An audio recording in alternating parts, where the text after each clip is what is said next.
Bom, eu não sei exatamente se o que eu possa falar assim, nesse momento, tenha para vocês um interesse imediato, porque pelo que eu recebi do Alexandre, eu imaginei que era um grupo de semiótica e que estava interessado em psicanálise. E então... A gente é menos que isso, a gente é um grupo que tem começado a estudar semiótica, mas enfim, estamos interessados na tensiva e tal, e gostaríamos de ver como que seria possível vamos dizer, a semiótica conversar com a psicanálise, a questão das funções, né? Então, o que eu posso fazer, assim, dado que é uma fala, digamos assim, que não é um seminário de várias sessões, então, o que eu posso apresentar seria assim, como que eu me propus fazer a semiótica dialogar com a psicanálise. Primeiro, para depois chegar naquilo que eu julgo, digamos assim, uma potencialidade da semiótica tensiva de dar continuidade a esse diálogo. Perfeito. Então, a minha experiência com semiótica tensiva é bastante grande, embora eu não opero analiticamente com análises de semiótica tensiva. O meu conhecimento vem de que na USP nós formamos um grupo, o Luiz Tati, o Ivan Carlos Lopes e eu, que traduzimos o Zilberberg desde o Tensão e Significação, Razão e Poética do Sentido, Elementos de Semiótica Tensiva, que foi o último, e estamos preparando o último dele, que ele publicou em 2012, que se chama A Estrutura Tensiva. De fato, não é fácil. Se vocês quiserem ouvir... Ele não dá muito exemplo também, né? Ele é muito teórico. É muito difícil. Se um dia vocês quiserem realmente... Eu não sei se ele se disporia nessas alturas. O Luiz Tati... Vocês conhecem o Tati do grupo Rumo, músico, cantor e tal. Ele é aposentado agora da USP. Ah, ele está aposentado? Ele se aposentou e ele era do nosso grupo. Então ele conhece, digamos assim, o Zilberberg mais do que o próprio Zilberberg. Porque ele corrige o Zilberberg. Ele corrige determinadas passagens, porque esses autores, quando eles são criativos, eles vão embora. E quem vem atrás que se encarregue de organizar a teoria. Lacan foi um claro exemplo disso. Bom, mas então, o que eu imaginei que eu pudesse falar para vocês seria uma espécie de histórico dos temas que eu trabalhei nessa interface, sobretudo para quem estiver realmente interessado num diálogo com a psicanálise vindo da semiótica, que é um pouco diferente desse diálogo vindo da filosofia, o qual é plenamente legítimo e tudo mais, mas que é diferente, de não repetir etapas já andadas, né? Caminhos já feitos. Eu digo isso porque eu dei um parecer recente para uma bolsa de pós-doutorado no exterior, de uma doutora da Unicamp, que queria fazer um pós-doutorado em Paris para estudar o conceito de sentido em Lacan. E é curioso que ela não... e na interface com a linguística, e ela frisava bem que era a interface com a linguística. E o curioso é que eu fui olhar a bibliografia, tinha poucos linguistas lá nesse meio. E ela deixou, digamos assim, não querendo, vamos dizer, sentir uma espécie de mágoa por não ter sido citado, mas ela deixou de visitar os meus textos, nos quais eu passei 10 anos fazendo isso. E não que possa valer muito, mas ela poderia ter se inteirado disso para daí para frente andar. E não repetir passos que eu fiz. Eu olhava o trabalho dela e falava, nossa, mas daqui eu já estudei esse texto do Lacan para isso, já estudei esse texto do Lacan para aquilo, etc. E o curioso é que a orientadora dela foi uma pessoa que, claro que eu não vou dizer o nome porque não interessa, não é acusação das pessoas. A orientadora dela defendeu a tese 2 anos depois da minha, e a minha orientadora foi banca da tese dela e comunicou a minha tese para ela. Quando você for querer fazer, vê, trabalhem juntos e tal. Mas aí tem um problema no campo da psicanálise, que talvez eu possa falar um pouco com vocês sobre isso, que é um pouco complicado. Então eu vou contar o meu itinerário e as coisas que eu já trabalhei. Porque caso vocês tenham interesse, aí é só partir daí para frente. Claro. Eu tinha um professor que falava, quando você vai fazer um mestrado ou um doutorado, o primeiro lugar que você vai é nas teses defendidas. Você procura os assuntos, tá? Vai lá na tese defendida. Você tem dois ganhos. Primeiro, porque a pessoa já triturou um pouco esse campo. Segundo, porque ele já te oferece uma bibliografia que pode ser que você nunca tivesse tido contato casual com essa bibliografia. Então a pesquisa de uma tese é fundamental. E hoje em dia a internet está muito mais fácil de... Vocês desculpem a minha voz, mas fim de ano na USP... eu faço parte da diretoria do sindicato e nós estamos numa batalha infinda contra os projetos de lei, contra os trabalhadores e tal. Então é passeata na Paulista, é passeata no Butantã, é no hospital universitário, encontro na Alesp. Então a gente vai gritando daqui, gritando dali, até o ponto em que a voz vai se perdendo. Então minha voz é um pouco melhor do que isso. Tá? Bom, então, meio que para chegar rapidamente o ponto onde eu parei, eu vou dizer onde eu parei pelo seguinte. Eu fiz meu doutorado inteiro na USP, semioticista, duro, puro e enfurnado e convicto. Então eu estudei a semiótica greimasiana, tendo lido a semiótica persiana, gostei tanto que eu hesitei de seguir um ou outro, mas chegou um momento que eu falei, bom, não dá, duas teorias do tamanho da de Peirce, do tamanho do Greimas, ou você faz uma ou faz outra. Aí eu me dediquei a Greimas. Só que foi meu doutorado foi nos anos 80, eu terminei no comecinho dos anos 90, e justamente nessa época a semiótica trabalhava com a semiótica com as paixões. E eu, por uma casualidade assim que eu nunca imaginei que pudesse acontecer, um dia eu estava num livreiro lá na USP, o senhor Jaime, hoje falecido, e eu de repente vi um livrão desse tamanho assim, Lacan, écrit do Lacan, e eu dei uma batida de olho sem querer numas páginas, estava lá, a função e campo da fala no campo psicanalítico. Eu comecei a folhear um pouco Saussure, porque o signo não sei o que lá.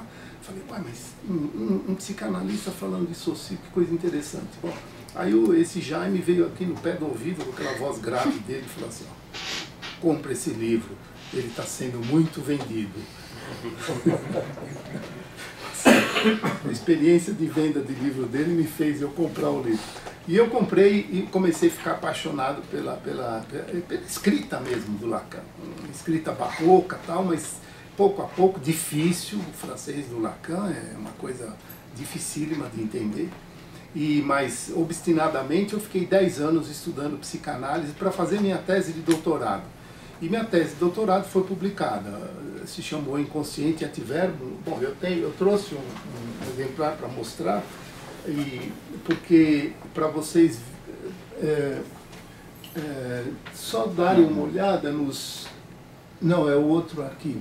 Nas temáticas que foram trabalhadas aí. Claro que não dá para comentar, né?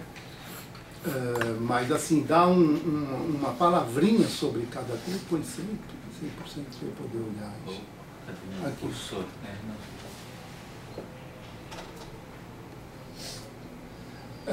Então, rapidamente dizendo, desses 10 anos que eu passei estudando Lacan, fui para a Europa, fiquei um ano lá, xerografei todos os seminários piratas do Lacan. Posso dizer que eu não entendi nada, mas que eu li todos, né? E ainda mal estabelecidos e tal.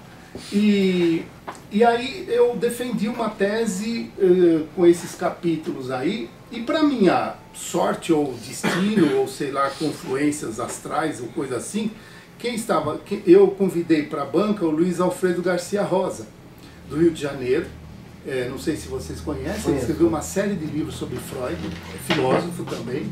Escritor de romances policiais também? Ah, bom, ele é escritor, isso. Depois que ele se aposentou, ele abandonou. Abandonou não, que ele atende um grupo aqui em São Paulo ainda freudiano. E ele estava na banca, e até foi difícil fazê-lo entrar na banca, porque ele demorava muito para atender, e o programa tem essas coisas de terminar logo no prazo, etc. A minha orientadora ficou assim, doida da vida, porque ele nunca podia, mas para mim era importante. Eu falei, eu vou defender uma tese na interface de semiótica e psicanálise, e não vai ter um psicanalista na banca? Eu falei, eu vou falar para quem?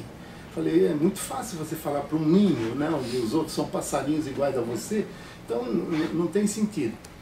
Bom, aí, enfim, deu certo, e por coincidência, naquela semana, ele estava abrindo um concurso na UFRJ para formar o programa de teoria psicanalítica lacaniana e freudiana. Então ele me perguntou se eu tinha algum engajamento acadêmico na ocasião. Não tinha, e fui lá, prestei, estudei pra caramba, nem posso contar o que eu estudei muito mais depois da tese do que antes da tese, porque eu tinha que estudar psicologia e psicanálise junto, era para um programa de psicologia e psicanálise. Bom, enfim, tive sorte, passei e fui fazer parte do programa dele. Fiquei 15 anos lá, trabalhando com psicanálise, dando aula de Freud, de Lacan, e atuando a temática que eu desenvolvi na tese. Enfim, o que eu posso dizer? Foi um imenso fracasso. Foi um imenso fracasso, por quê? Porque os alunos que entravam na pós... Na pós de teoria psicanalítica, eles não aceitavam nenhuma crítica a Lacan, absolutamente.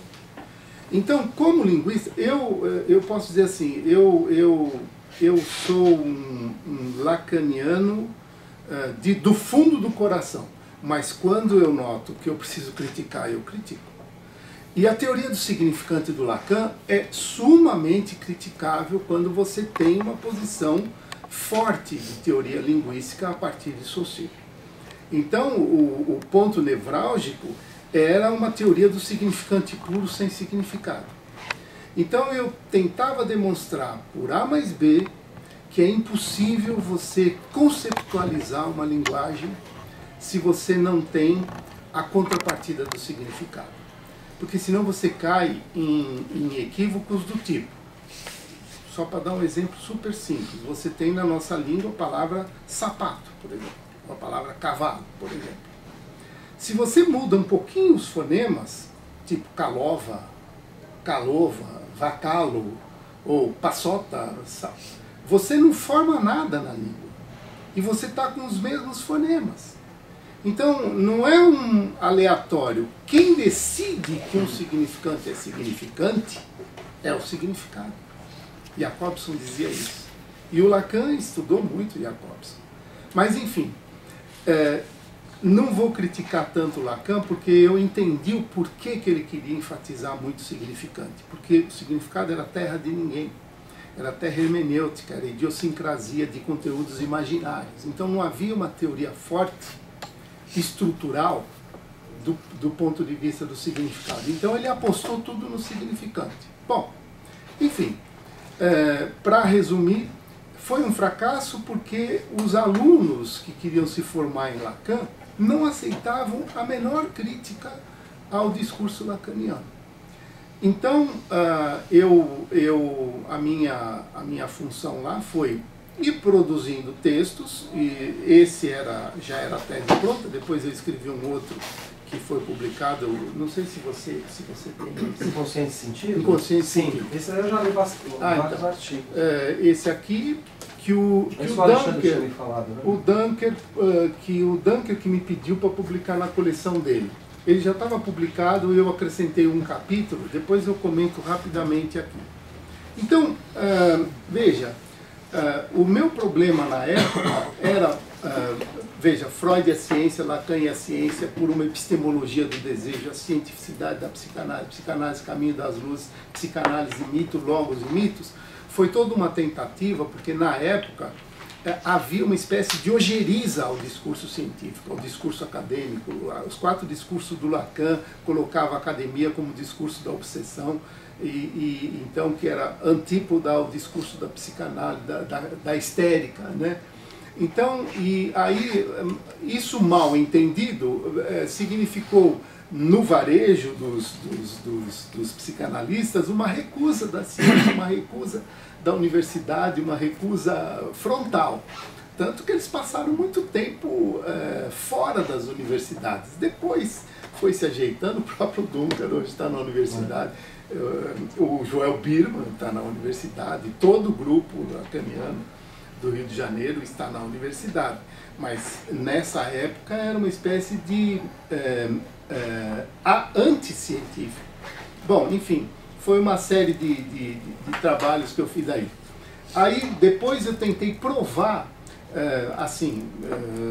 com as minhas forças de doutorando, né, que havia um novo sentido de psicanálise, de cientificidade para a psicanálise, fora dos parâmetros da ciência objetiva, empírica, experimental, etc. Que havia um modelo de cientificidade que estava nascendo com a linguística e com a semiótica. Então, cujo valor científico não estava tanto dado numa espécie de empiria, de análises quantitativas, tal, mas numa espécie de conceitualização coerente dos fenômenos, não só da linguagem pela semiótica, como dos fenômenos psicanalíticos. E eu fui cercando Lacan e mostrando vários textos de Lacan. Eu tenho um fichamento enorme do pensamento de Lacan, mostrando que ficou ali um espaço conceitual, que eu chamei vacância conceptual, no pensamento do Lacan.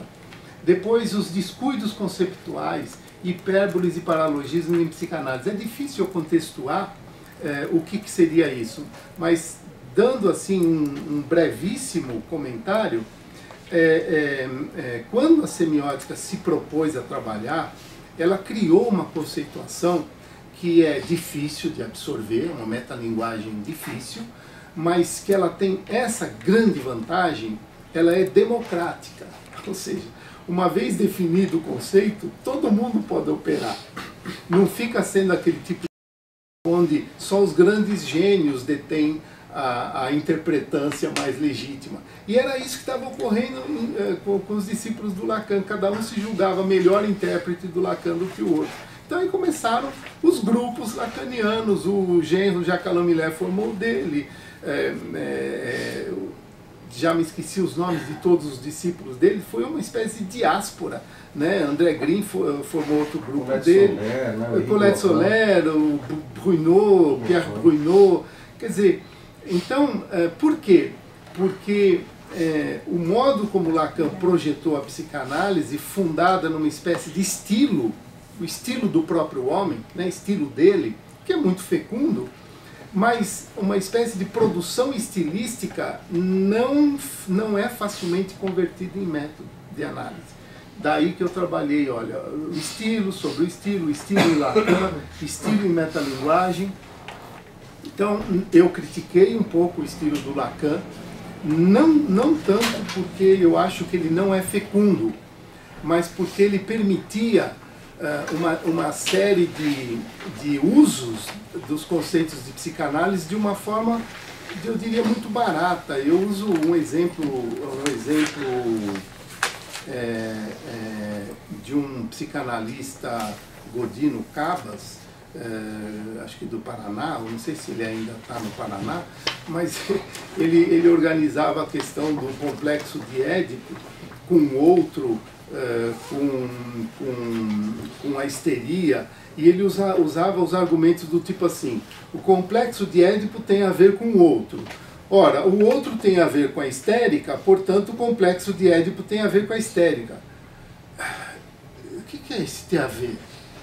Tem a ver, passa por aí, é mais ou menos isso. Então, é aí que eu chamei de discurso paralógico, né? Quer dizer, é fácil você falar, manusear um pouco os conceitos, dando uma amarração fluida entre eles, né? o que não tem a ver com o que no inconsciente? Né? Então, nesse sentido, eu fui meio que criticando um pouco. Bom, para vocês terem uma ideia, um dia me pediram, a gente ia fazer um número especial de uma revista do Rio Grande do Sul.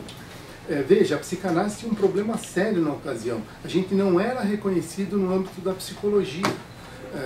Na ANPEP não havia grupos psicanalíticos da ANPEP. A ANPEP era todinha dominada pela psicologia experimental, behaviorista, psicologia cognitiva, psicologia da memória, etc.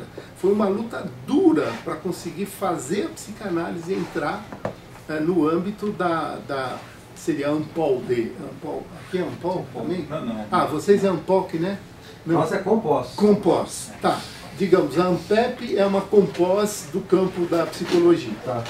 Então era difícil a gente conseguir fazer valer o ponto de vista da psicanálise no âmbito dos psicólogos. Era uma luta ferrenha com aqueles psicólogos, sabe, os velhos bastiões, guardiões da psicologia hard, né? Bom, mas aí então a gente conseguiu, através de um número de uma revista Reflexão e Crítica do Rio Grande do Sul, compor um número de psicanálise. Então eu escrevi um texto que eu chamei, está aqui nesse livro, deixa eu ver o outro, depois eu volto a falar um pouquinho desse aí, que eu chamei sobre a transferência, leva um pouco, o excesso de transferência na pesquisa em psicanálise.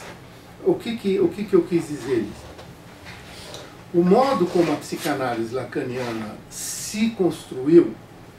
Desculpa, tá interessante falar de psicanálise para você? Já contei que eu fui um fracasso no Rio de Janeiro, então eu já estou livre desse problema. Fracasso por quê? Porque os alunos não tinham tempo de aprender linguística para poder absorver mais o Lacan. Então, as aulas de linguística que eram dadas por professores psicanalistas, eu ainda tinha cabelo um pouco na época, me arrepiavam os cabelos, né? Porque eu falava, nossa, olha o que estão passando para essa garotada, né? O pior é que essa garotada fugia dos meus cursos para ir nesses, porque eles achavam que as minhas críticas ao Lacan eram muito duras. Então eu não estava autorizado a falar de psicanálise porque eu estava criticando o Lacan. Então, um pouco em função disso, eu escrevi esse texto, O Excesso de Transferência na Pesquisa em Psicanálise, em que eu chamei que havia, no âmbito da teoria psicanalística, uma transferência pânica a Lacan, uma transferência pânica aos Dixit Lacan. Então, se Lacan disse, é verdade. Nenhuma crítica é possível fazer a Lacan. Então, isso gera uma espécie não saiu da minha boca assim, pura e simplesmente. Rustang trabalhou, esse François Rustang, Um Destino Funesto da Psicanálise, foi todo um livro construído para mostrar que a figura do Lacan exercia um tal fascínio que, ao invés de abrir a criatividade, se fechava numa espécie de dogmatismo um pouco sectário, né? Bom, eu escrevi esse capítulo aí, que foi o primeiro de uma série. Aí o que aconteceu? Essa revista mandou esse artigo ser lido por um psicanalista.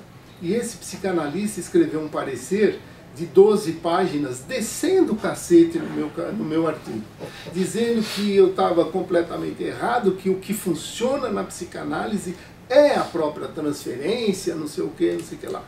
Só que ele... Bom, aí me perguntaram na revista se eu admitia que o texto, que era um texto de parecerista, né, se poderia aparecer na revista o texto. Falei, bom, desde que eu possa ter uma réplica, uma tréplica, né? Falei, porque senão fica chato, ele faz a crítica e fica por isso mesmo. Bom, aí ele escreveu, está publicado, eu indico onde está. Claro que eu não podia pôr no meu livro um texto que não é meu, mas eu indiquei.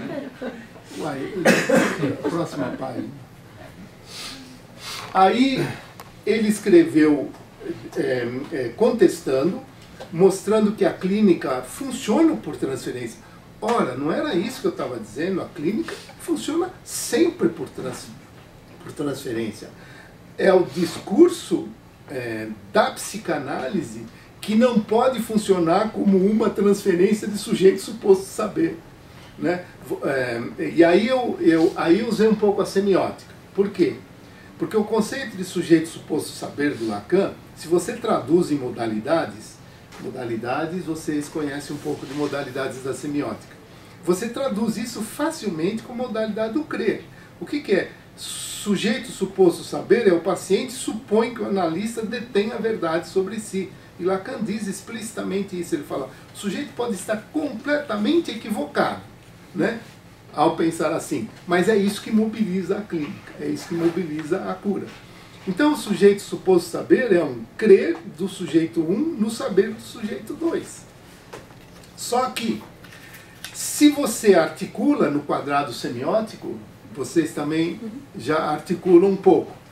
Você então já gera 4 posições. Você crê que o outro sabe, você crê que o outro não sabe, você não crê que o outro saiba, e você não crê que o outro não saiba.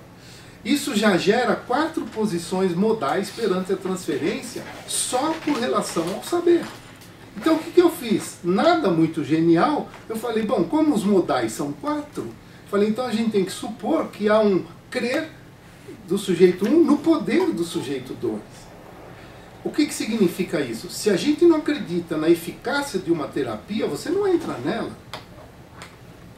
Você pode falar assim, você fala, pô, meu analista sabe muito, mas essa análise lacaniana não tem o poder de me curar.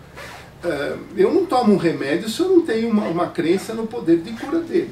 Então, eu escrevi esse trabalho mostrando que a transferência, como discípulo de Lacan, eu propus que, além do sujeito suposto saber, haveria um sujeito suposto poder, um sujeito suposto dever e um sujeito suposto querer.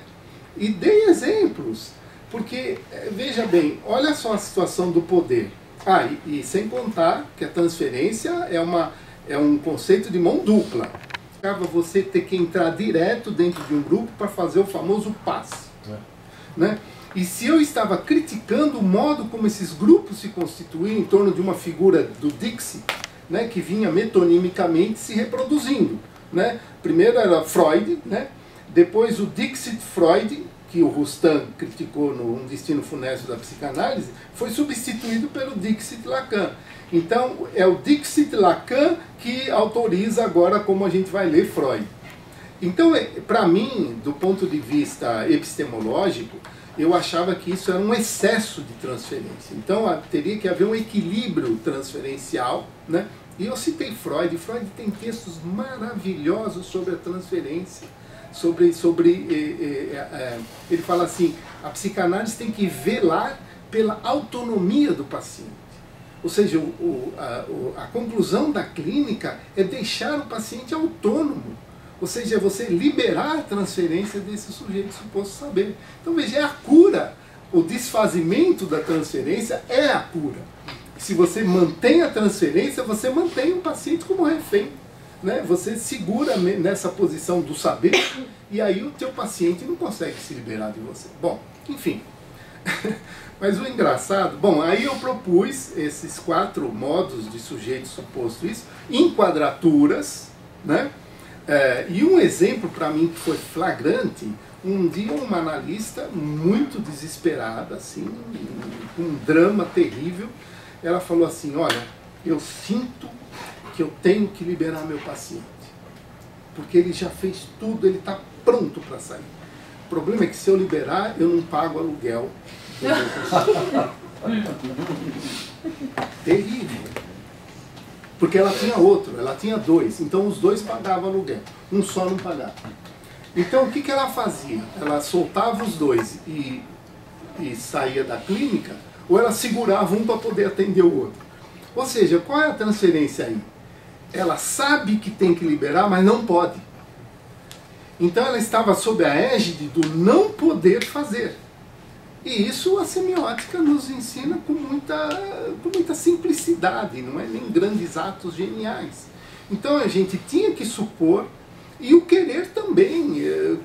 Os analistas eles se queixavam, e eu fiz parte de outros grupos lá, não sei se vocês conhecem o Magno, M.D. Magno, do Rio de Janeiro, é um psicanalista super forte.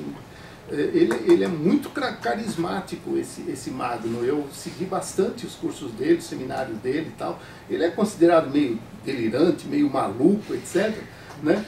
Mas é maluco como Lacan foi maluco. Né? Essas maluquices que faz a ciência progredir. Né? Esses malucos pagam na carne o avanço da ciência. Então eu gostava muito do Magno no Rio de Janeiro. E participei do grupo dele, discutia com eles. Então eu vivi muito essas situações de microtransferências. E ele falava assim, quando eu percebo que o cara não quer se curar, eu mando embora. Veja, quando eu percebo que ele não quer se curar, é o sujeito suposto não querer. Ou o sujeito suposto querer não fazer. Resistir a ponto de não querer. Então veja que a gente não pode desvencilhar a transferência de todo o conjunto de atividades. Né? Bom, enfim,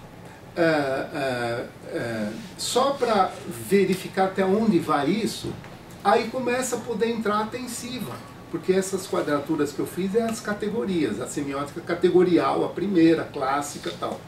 Mas quando você vê que essas transferências elas são intensas, mais intensas, menos intensas, quando você tem um suposto saber digamos assim, excessivamente intensivo, você vai à credulidade. Você fica crédulo mais do que crê.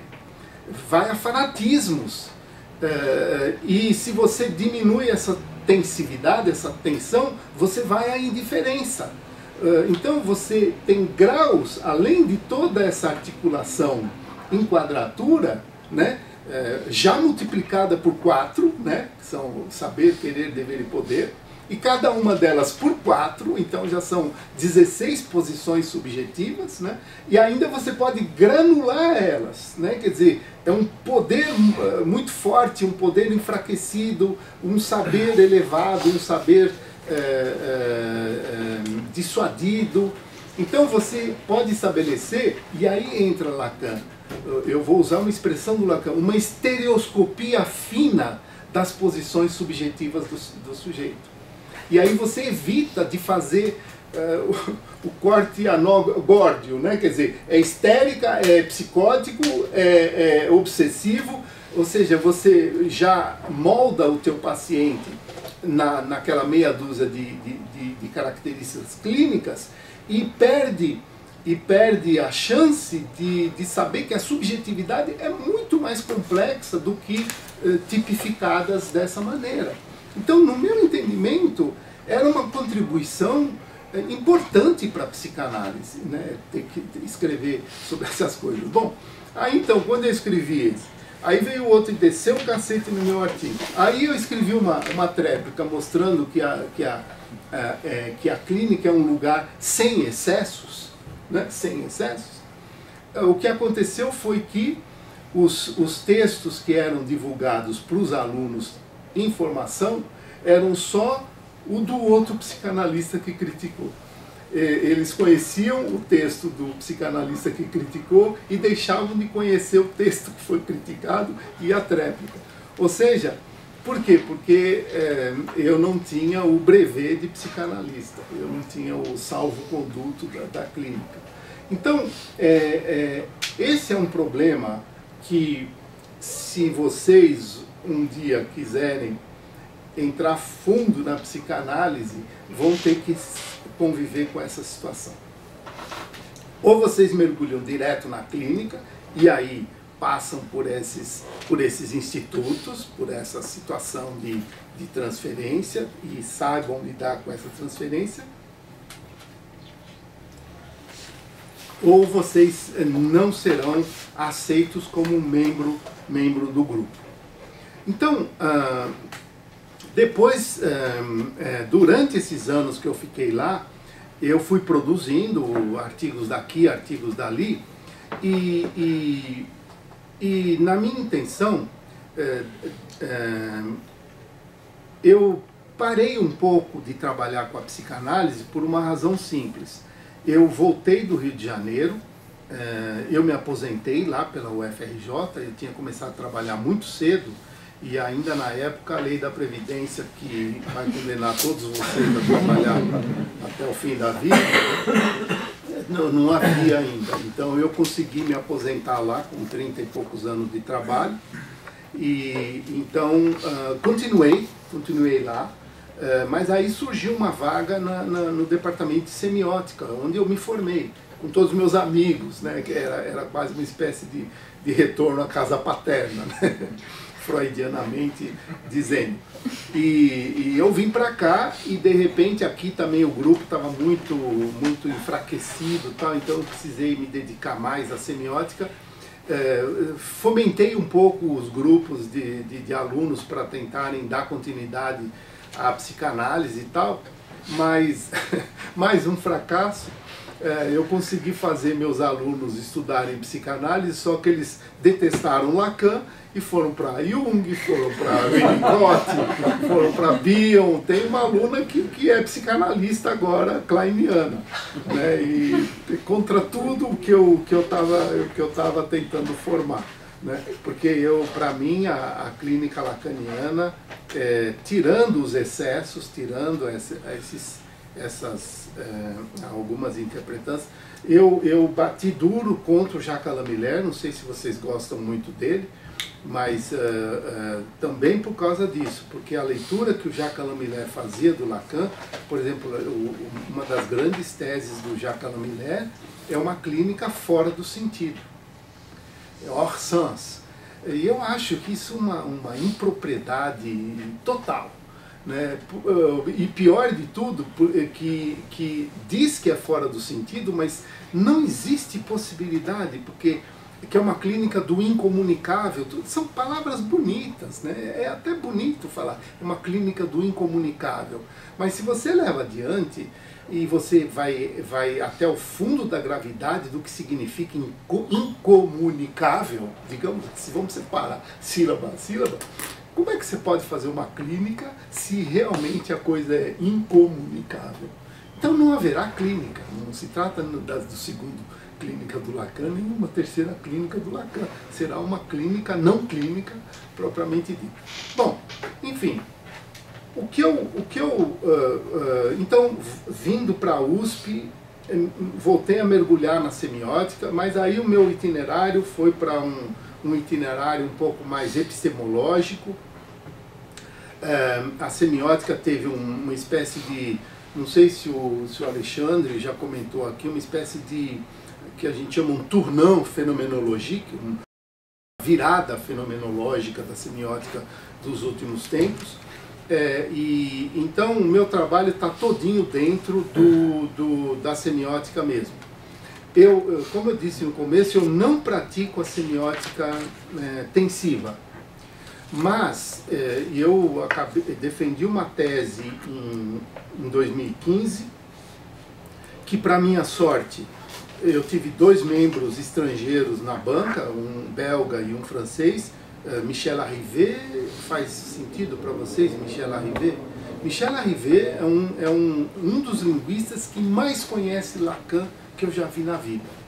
Ele conhece Lacan em vírgulas.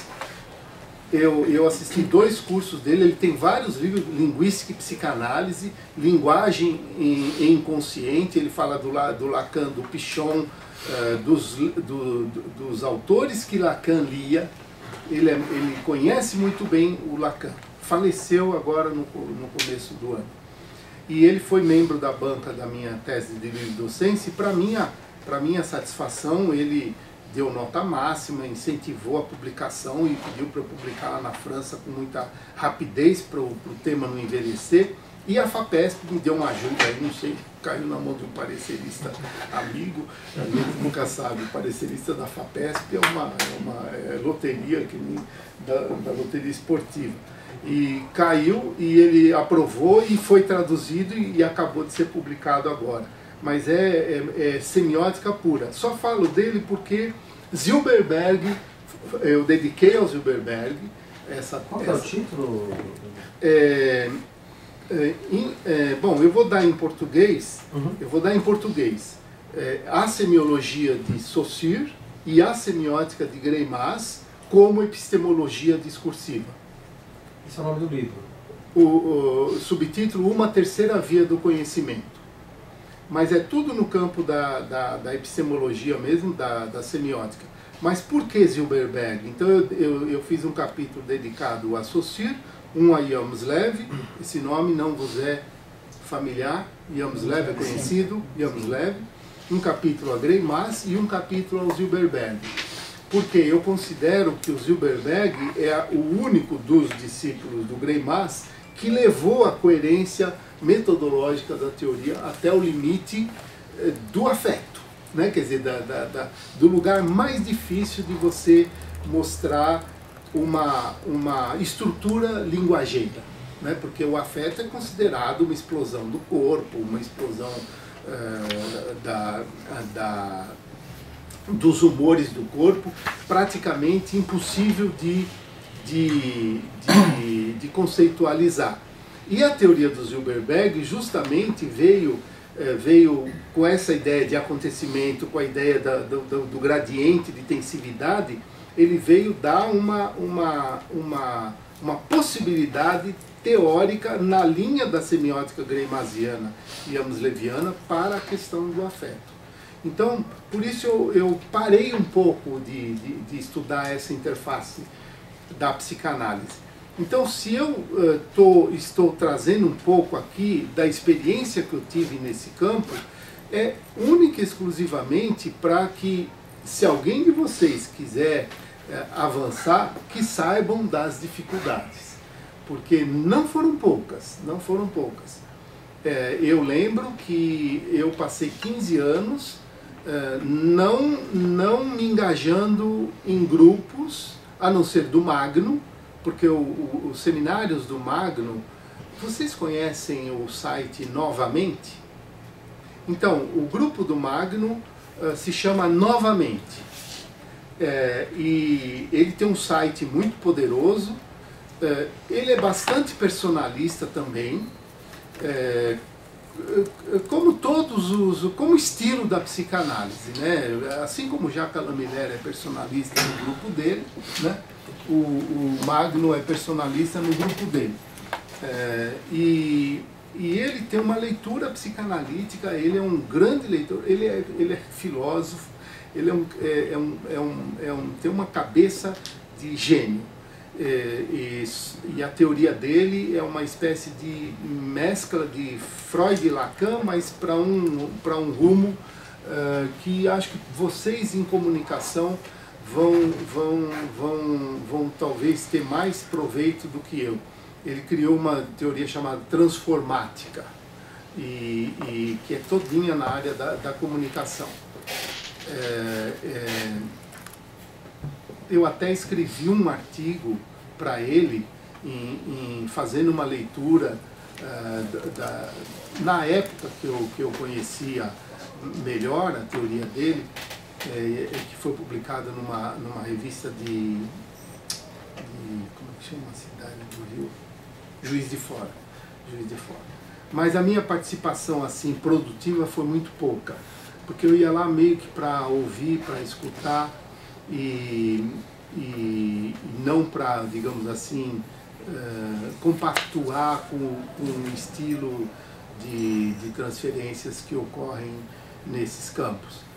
E o que eu posso dizer é que é uma pena a gente ter uma convicção do quanto a teoria semiótica poderia ser para a psicanálise de hoje o que a linguística foi para Lacan dos anos 50. A semiótica cabe como luva nas hipóteses centrais do Lacan, do inconsciente estruturado como uma linguagem. E toda a crítica que se fez contra essa hipótese do Lacan porque, na época, vejam bem, Lacan falava essas coisas nos anos 50. O que era a linguística nos anos 50? Nada. Saussure, mal se conhecia Saussure na Europa. Lacan foi uma espécie de pioneiro de conhecimento de Saussure. Greimas, o primeiro texto do Greimas se chama A Atualidade do Saussurismo, foi escrito em 1956. E os seminários do Lacan começaram em 53. O Discurso de Roma é um texto de 53. Ou seja, antes mesmo de uma intervenção de um linguista sobre Saussure, o Lacan já tinha essa aproximação com Saussure. E como o ângulo meu de leitura era da linguística para a psicanálise, eu vi uma riqueza imensa naquilo que o Lacan estava fazendo, só que Lacan não teve, por contingências das histórias do estruturalismo, não teve, digamos assim, do seu lado, discípulos que estivessem mais próximos da linguística naquela época. A psicanálise de Lacan, ela tomou uma inflexão milleriana, vocês sabem disso, tomou uma inflexão milleriana por uma contingência de momento que é impressionante de a gente noticiar. A gente fica besta como a ciência se constrói por pequenos acasos, por pequenos acontecimentos da vida. A história é mais ou menos assim. O Jacques Lamillère era orientando do Althusser. Ele era lógico, fazia lógica. Era especialista em lógica. Lacan teve todo aquele episódio da dissolução da excomunhão. Vocês devem saber notícias também. Ele foi excomungado da psicanálise naquela época. Eu tinha muito mais detalhes, mas não interessa os detalhes aqui. Lacan foi excomungado e não tinha lugar onde proferir o seminário dele. Olha que grave isso.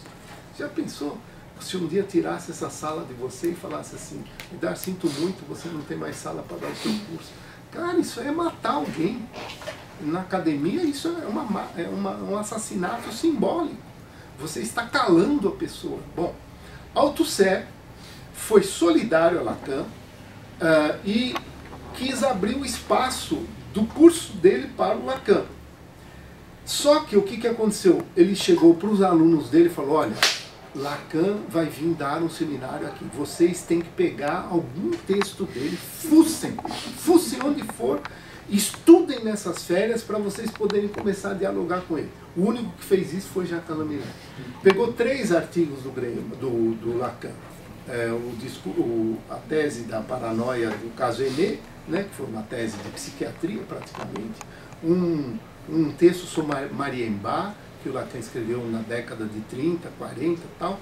Estudou esses textos e no primeiro seminário que o Lacan deu, que foi acho que em 64, né, os 4 conceitos da psicanálise, vocês podem olhar lá, ninguém fazia pergunta, né? Ninguém fazia pergunta. Imagina, olha o terror que é nessa transferência do suposto saber. Por que os alunos não fazem pergunta para o professor? Porque tem pavor, né? Porque eles projetam um saber muito alto e ficam completamente inibidos. Mal saber que o professor está ali costurando ideias estapafúrdias, né? Mas e o medo de se colocar, né? A gente fica desesperado de achar que a gente vai ser o imbecil que vai se falar. E todo mundo é assim, sempre foi assim.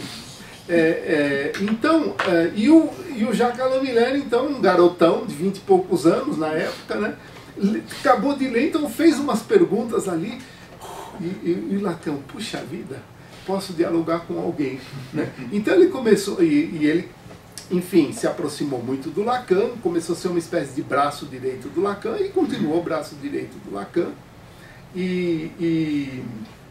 Então, é claro que ele vai dar a inflexão do domínio de conhecimento que ele tem, que é o da lógica. Por que Lacan foi para as topologias dos nós, etc.? Porque o Jacques Lamillère recebeu um Lacan que vinha da linguística, que era uma ciência que ele não dominava. O decêncio, o declínio do estruturalismo nos anos 70 foi a deixa, né, para tirar Lacan daquele espaço estruturalista. Aí haveria mil coisas a falar do porquê que o estruturalismo acabou sendo desprestigiado, massacrado, estigmatizado naquela época, e a maioria dos pesquisadores estruturalistas caíram fora do estruturalismo, e o Lacan foi um deles. Mas por quê? Porque não tinha, digamos, uma pequena séquito de alunos que desse uma sustentação mais ligada à linguística. E a semiótica estava se desenvolvendo nesses anos, nos anos 70, 80, o Lacan morreu em 81, né? Então, dos anos 60 aos anos 80, foram 20 anos em que a semiótica e a psicanálise se desenvolviam paralelamente, mas sem ser vasos comunicantes. Não se mencionava. Lacan jamais mencionou o nome de Greimas. E o nome do Yamslev foi mencionado 3 ou 4 vezes durante todo o percurso de Lacan, inclusive nos escritos, escrito erradamente. O nome do Yamslev significa que não tinha um domínio do pensamento do Yamslev. E o que o Lacan conhecia de Saussure era via Jacobson. Então, olha outra coincidência. O Jacques Alain Miller, pela sua própria presença, veja, não estou querendo dizer que ele infletiu Lacan para a topologia dos nós, não. O que eu quero dizer é que a própria presença dele como lógico para dialogar com Lacan, naturalmente leva a Lacan a ter um discurso de optar mais pela lógica do que pela linguística. Ele estava sozinho naquele campo da linguística, o Lacan. E outra coincidência foi o fato do Lacan ter conhecido o Jacobson. Olha só, é isso que eu falo. Se Lacan tivesse conhecido o Yamslev, a psicanálise do Lacan seria completamente outra. Como é que se tem o conhecimento do Lacan do Jacobson? Quem conta isso é Lévi-Strauss. Não é fofoca, é relato histórico. Lévi-Strauss, no livro De Perto e de Longe, conta como se deu o contato de Lacan com Jacobson. Já tinha sido uma coincidência dessas da história o conhecimento de Lévi-Strauss de Jacobson, que também são esses acontecimentos que infletem uma ciência que vem de situações que você não controla. Jacobson fugiu da guerra, né? Segundo o relato que eu li há muito tempo atrás, ele pegou uma bicicleta na Dinamarca e foi pegar um navio em Portugal. Ele pegou a bicicleta na Dinamarca e foi pegar um navio em Portugal. Bom, ele poderia ter morrido aí, né? Então já não teria havido a linguística de Jacobson. Então, primeira sorte da história. Ele foi para os Estados Unidos, um belo dia ele está dando um curso chamado 6 lições. Ele deu um curso de 6 lições sobre o som e o sentido. Olha só o título. 6 lições sobre o som e o sentido. O que é o som e o sentido? O significante e o significado. Jacobson. E o Lévi-Strauss estava na sala de aula e assistiu o curso e ficou fascinado de ver como a fonologia era uma ciência humana de valor inestimável. O que isso fez? Fez uma antropologia estrutural. Construiu um parentesco moldado na fonologia do Jacobson. Já foi esse fato impressionante, quer dizer, um contato fortuito de um jovem antropólogo que conhece um linguista e, de repente, esse conhecimento de uma estrutura simples, porque a fonologia é uma estrutura simples da língua, né? Você opõe A versus B, você opõe os fonemas, B, P, B, F, V, etc. Acabou. Bem mais simples do que o semantismo. Bom, mas aí Lévi-Strauss conta que quando ele convidava o Jacobson para Paris, ele não podia hospedar Jacobson, porque o apartamento dele era muito pequenininho. E ele então disse que ele tinha um amigo, Lacan, que tinha um quarto vago no apartamento dele. E o Lacan, de fato, ele era nesse momento casado com Silvia, e os dois tinham um apartamento um do lado do outro, então um ficava livre. Então o Jacobson pôde se hospedar do lado do Lacan. Com isso se estabeleceu uma amizade e o Lacan virou um jacobsoniano de primeira. Se vocês lerem os escritos dele, é uma reverência fantástica ao Jacobson, até o momento em que, nos anos 70, ele se dissolve com a linguística, né? Quando ele funda a linguisteria, ele passa a se distanciar da linguística, mas toda a moldagem da psicanálise lacaniana, toda a leitura que o Lacan fez do Saussure foi via Jacobson, salvo o fato de que está escrito em todas as letras nos Essais linguistiques de Jacobson, que o Lacan deveria conhecer bem, de que quem decide o estatuto do significante é o significado. Um significante, ou seja, uma porção sonora, só é significante numa língua porque ele remete, ele imanta, ele fusiona, ou função semiótica com o significado. Não um significado qualquer. Daí, polivalência de significados, etc. Então, qual foi a minha intenção? Foi mostrar que aquilo que o Lacan estava buscando no significante, na verdade, era uma estrutura de significado. Não o significado tal como ele era pensado na época, uma espécie de região hermenêutica, idiosincrática, cada um tinha a sua interpretação. Não esqueçamos que Lacan veio logo depois do movimento humanista da filosofia, e que era, digamos assim, o próprio Lacan diz isso, era muito verborrágico, né? Quer dizer, se falava, mas não se fazia ciência. E eu isolei vários textos, várias reflexões do Lacan sobre isso. E aí tentei criticá-lo nessa sua teoria do significante e propus que o significante do Lacan encontraria uma melhor conceituação no conceito de forma do conteúdo do James-Leve. Já ouviram falar em forma do conteúdo do James-Leve? Bom, rapidamente. James-Leve dividiu o signo do Saussure? Dividiu não, ele falou que é mais fácil operar com outros conceitos do que significado e significante. Ele operou com o conceito de plano do conteúdo e plano da expressão.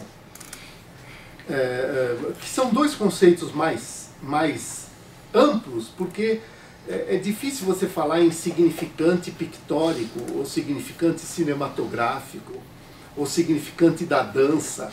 Agora, você falar de plano de expressão cinematográfica, plano de expressão de uma pintura, plano de expressão de uma dança, você tem um ganho metodológico interessante. Então, qual foi, no nosso entendimento, o golpe de gênio do James-Leve? Quando Saussure falava que a língua é forma e não substância, por que forma e não substância? Vamos para o plano do significante, vamos para o plano da expressão. Quando nós falamos uma palavra, a gente não ouve o som, a gente ouve uma forma, uma imagem acústica daquele som. Tanto é que nós temos sotaques, né? O paulista fala porta, né? O carioca fala torta, e o rio-grandense fala porta. Então veja, são três sons, mas nós escutamos o mesmo signo. O que significa isso? Significa que nós não escutamos o som. Nós escutamos uma inteligência formal que a gente projeta naquele som. Então não é a substância de expressão que conta, mas é uma forma da expressão. É uma espécie de gestalt expressiva que lhe dá, isso é signo. Esse é o plano da expressão. O James-Leve levou esse raciocínio para o plano do conteúdo, em que o conteúdo também a gente não entende, digamos assim, o significado geral, mas a gente entende uma organização desse significado. Então, enquanto que a fonologia, no plano da expressão, tornou cientificável esse plano da expressão, justamente porque elaborou os fonemas, não como substância sonora, quem estuda isso é a fonética. A fonologia estuda só as oposições fonêmicas, né? Daquilo que vai constituir signo. O James transportou isso para o plano do conteúdo e de uma forma muito simples. Olha só os exemplos. Ele deu uns exemplos um pouquinho diferentes, eu vou dar um exemplo mais fácil que veio depois. Veja bem, quando nós nos pronunciamos eu tenho dor de cabeça, né? Eu tenho dor de cabeça, é uma expressão universal. O francês fala j'ai mal à la tête, né? E um espanhol, digamos, dirá me duele la cabeça. Veja só, nós esqueçamos fonemas. O que acontece? O português, ele tem uma espécie de imaginário que formaliza esse sentido especificando a dor. Não é? Eu tenho dor de cabeça, eu especifico uma dor. Já o francês não especifica a dor, ele localiza. J'ai mal à la tête. Então veja que é uma outra construção de significado. E o espanhol faz uma inversão, é a cabeça que me dói a mim. La cabeça me duele la cabeça. Então veja que é uma organização de conteúdos que são três tipos de organização de conteúdos. O russo é ainda pior. Eu não sei como é que é o russo, mas é qualquer coisa assim. Em mim sofre a cabeça. Em mim sofre a cabeça. Traduzido literalmente. Vários linguistas observaram esses fenômenos. Ora, esse é um exemplo muito simples para dizer que cada língua forma o seu conteúdo de uma maneira específica. Então eu tenho uma possibilidade de formalizar o conteúdo, assim como eu tive possibilidade de formalizar a expressão. Então, no meu entendimento, era essa forma de conteúdo que o Lacan estava buscando quando ele aplicava a sua estrutura no significante. Propus isso na tese, está lá, está colocado. Mas é difícil os psicanalistas aceitarem, porque não existe correção para o pensamento do Lacan. Uma outra proposta que eu fiz, e encerro na próxima para a gente conversar um pouco, uma outra proposta que eu fiz foi dar uma leitura a um famoso, não sei se você já ouviu falar, do Poinçon do Lacan. É um losangulozinho, né? O S barrado, é um S barrado, o losangulozinho e o A, né? E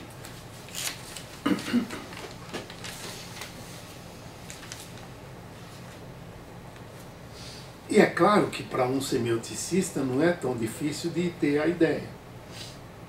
Veja bem, Lacan é difícil, os psicanalistas na época estavam... O que significa esse losangulozinho? Porque a ideia do Lacan é um sujeito dividido que tem uma relação X com o objeto fantasmático do desejo. Complicado, porque a gente nunca sabe direito o que a gente deseja. E se a gente soubesse o que a gente realmente deseja, não sei se a gente suportaria o baque, né? Então é complicado esse objeto fantasmático do desejo. E o Lacan tinha algumas definições que ele falava assim: sujeito barrado, desejo de. Então esse losangulozinho era uma espécie de desejo de. Mas Lacan tem uma frase nos escritos que ele fala assim: esse losango, Lacan tinha essas tiradas fantásticas, esse losango deve servir para significar as 2000 formas pelas quais o sujeito está preso à álgebra do seu objeto. 2000 formas. Então, o que um semioticista que bate o olho disso, eu converti esse losangulozinho no quadrado de segunda geração do Greimas. O quadrado de segunda geração do Greimas, vocês já viram aquele quadrado do ser e do parecer? Uhum. Ser, parecer, depois tem não ser, não parecer, então ele é um quadrado e ele fecha em losango. O que significaria isso traduzido semioticamente? Seria todas as possíveis formas modais de relação do sujeito perante o seu objeto. É o seu querer, é o seu poder, é o seu dever, é o seu saber, é o seu crer. Ou seja, você quer pode, não pode, sabe, não sabe, deve, não deve, você fica encalacrado, digamos assim, numa espécie de álgebra mesmo, né? Numa espécie de álgebra. E se você vai filigranando essas possíveis relações do sujeito com o seu objeto, você tem, não digo que você chega a um acerto, mas eu digo assim, você consegue, vamos dizer, articular esse poinçon, esse losangozinho que ficou uma espécie de desenho mítico. Quer dizer, dizendo um pouco displicentemente, seria: o losango significa tudo aquilo que passa no imaginário do analista na hora que ele está falando. Quer dizer, ele pode dizer o que ele quer, porque a teoria não tem controle metodológico. A gente tem. Se a gente disser que você tem um discurso que se revela como não poder, e você interpreta como poder não fazer, é outra coisa. Não poder fazer não é o mesmo que poder não fazer. Poder não fazer dá o sentido da liberdade, o não poder fazer da impotência. Então nós temos elementos, digamos assim, para dizer não é bem assim. Agora, se você tem aquele discurso estilístico, né, sedutor, etc., ninguém vai contestar. Ainda mais com suporte transferencial por trás, não se contesta, né? Então, isso tudo era, vamos dizer, a esperança que eu tinha de um dia haver uma chance de um diálogo melhor com a psicanálise. Não consegui, na minha época, fazer isso com a semiótica clássica, categorial. Se vocês conseguirem fazer com a semiótica tensiva, eu vou ser fã de vocês. Porque realmente não é tão simples assim. E, por fim, o que eu pude, digamos assim, colocar como uma espécie de desafio para a semiótica, né? PowerPoint. Uma espécie de desafio para a semiótica. Tem alguns minutinhos para... Tem? Tá. Tranquilo. Eu me lembro de um show que eu fui ver com o João Gilberto, e ele, aliás, coitado, agora está interditado, né, pela filha, já não raciocina direito. Ele está quebrado, né? Foi uma pena, a história dele é uma pena. O banco só poderia também. Nossa, os gênios acho que acontece isso com Mozart, com Beethoven, quer dizer, os gênios sempre acontecem essas coisas. E ele falava assim, ele estava dando um show e chegou no horário, ele falou, tem que ir embora. Eu, por mim, ficava aqui a noite inteira, porque é o que eu gosto de fazer. Mas aí eu vou ter o problema do sindicato dos roupeiros, o sindicato do cortineiro, o sindicato do cuidador do som. Eu vou ter um prejuízo enorme. Então, bom, então... Tá em francês aí, mas é porque foi o que eu achei na hora de vir para cá para poder pôr no pendrive, mas acho que dá para todo mundo entender rapidamente. Qual foi a ideia de fazer isso daí? Vocês sabem que Freud escreveu, em 1915, um conjunto de textos que ele chamou metapsicológicos, um conjunto de textos de metapsicologia. Há várias interpretações sobre o que seria essa metapsicologia. Uma delas é o modo como eu entendo, que seria assim, o núcleo duro da psicanálise, seria assim, as teses mais, teoricamente, mais consistentes da psicanálise, né? E um deles é pulsão e destinos de pulsão, que no português do Strachey, do John Strachey, em inglês se chamou O Instinto e Suas Vicissitudes. Bom, Lacan teve uma briga enorme contra os ingleses, porque traduziram o Você viu essa tradução, né, da Autêntica? Olha, tá vendo? Estão corrigindo. Inclusive tem um texto do Dunker aqui. Ele é um dos lacanianos. Eles estão publicando nossos textos. Então, mas é a obra completa, não? Porque eu estou colecionando a obra completa. Não é só Pulsões e seus Destinos, comentada, tem um comentário do Pedro Eleodoro, que é o tradutor. Edição bilíngue.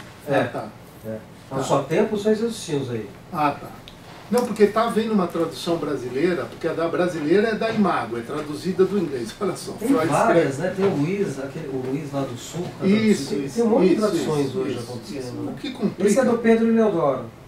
o que complica bastante.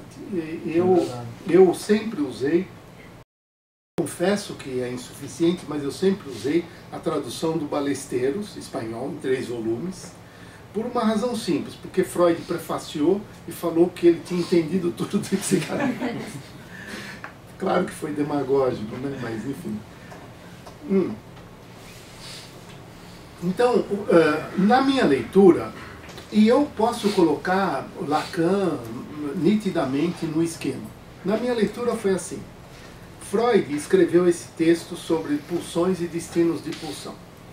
E o próprio Freud confessava que é difícil conceitualizar pulsão, porque ele falava que é um conceito que fica no limiar entre o orgânico e o representacional, o psíquico, coisa parecida. Ora, isso é um problemaço, porque esse limiar é uma situação, digamos, ele próprio falava que é mítica, né? Ele falava que é um lugar mítico. E aí a defesa dele foi a seguinte, nos diálogos que ele teve com Einstein, ele perguntava, vocês também não têm, no ponto de partida das teorias de vocês, esses conceitos míticos que vocês não sabem explicar? E o Einstein falou, temos. Então ele falou, tá, então também me julgo no legítimo direito de ter. Então, é um problema para mim muito sério deixá-la nesse lugar. Deixar a pulsão como uma espécie de Janus bifácie, uma face voltada para o bios do corpo e uma face voltada para o simbólico dos discursos, simbólico do psicológico, etc. Então, o que eu propus fazer, porque olha, o risco que corre a gente manter a pulsão com o pé no simbólico significará a gente admitir que haja um estatuto de natureza biológica para o inconsciente. E aí haverá o que já está havendo como evolução da psicanálise junto com as neurociências, uma neuropsicanálise. Eu li um livro de um congresso do ano 2005, onde havia 500 analistas trabalhando em prol de uma neuropsicanálise. O que vai dar aí? Vai dar que os neurobiólogos vão se apoderar do inconsciente como eles estão se apoderando da linguagem. Quando eles falam, e a gente vê nas televisões, porque o que a gente entende dos neurônios? O que a gente entende do funcionamento cerebral? A gente acredita transferencialmente, supõe o saber da ciência, a gente vê lá o cérebro reduzindo o vermelhinho daqui, o amarelinho dali, tá vendo? O afeto da emoção, vamos dizer, da angústia está aqui, o afeto da gratidão está ali, como se aqueles desenhos pudessem ser imediatamente conectados com o que acontece no nosso psiquismo. Ora, como semioticista imanente da linguagem, para mim tudo isso é furado. Para mim tudo isso é furado. Para mim é uma espécie de demiurgia dos neurólogos, né, acharem que o fato de eles notarem que aquela região do cérebro está acendendo as luzinhas, está em operação, já denota que ele está sentindo aquele sentimento. Ora, tamanha, veja, os nossos sentimentos adquirem complexidade porque eles estão numa rede de afetos. Não esqueçamos que a palavra angústia, que todo mundo, os psicanalistas gostam da angústia porque falam que é o afeto puro, é o afeto primeiro. E o Lacan escreveu um seminário inteiro sobre angústia. Esquece que a palavra angústia vem de um desfiladeiro na época do Lácio, do latim, que era um desfiladeiro que era fechado, e que era o lugar onde os bandidos assaltavam. Angst era o nome do desfiladeiro. Então você estar tomado de angústia porque você tinha que passar por ali. Você poderia ser assaltado ali. Então, as conotações semânticas que vão se criando na linguagem vão produzindo os nossos sentimentos. Os nossos sentimentos são uma espécie de equação sígnica, de intersecções entre eles, de modalidades entre eles. Se eu pudesse vos aconselhar uma leitura, eu aconselharia a análise que o Greimas faz da cólera, do sentimento de cólera. Veja, cólera é um signo. Ele faz uma espécie de leitura narrativa da cólera. Né? A paixão da cólera. Né? E é muito sutil a análise que ele faz, mostrando, por exemplo, que a cólera, e ele segue os dicionários, ele fala, como é que é a definição de dicionário de cólera? A definição de um dicionário de cólera é um sentimento de frustração, né? Um sentimento de frustração que provoca uma agressividade, né? Então ele fala, bom, se é um sentimento de frustração, nós temos que pressupor um estágio inicial de não frustração. Então, de onde vem frustração? A frustração vem de que um sujeito, aí começa a transferência, né, crê que um outro vai fazer aquilo para ele. Né? Então, veja, já há uma espécie de contrato narrativo anterior. Então, é uma espécie de aposta intersubjetiva. Sujeito 1 crê que o sujeito 2 vai fazer aquilo. Mas, sujeito 1 crê que o sujeito 2 deve fazer aquilo. Então, veja, começa a criar uma espécie de expectativa objetal, ou seja, eu vou receber alguma coisa, mas ao mesmo tempo uma expectativa subjetiva, eu acredito que ele vai fazer aquilo para mim. Então veja que já começa uma forte estrutura narrativa, contratual ali, antes mesmo do ápice do descontentamento da cólera. Então ele vai desmontando todos esses momentos da expectativa, e aí o sujeito que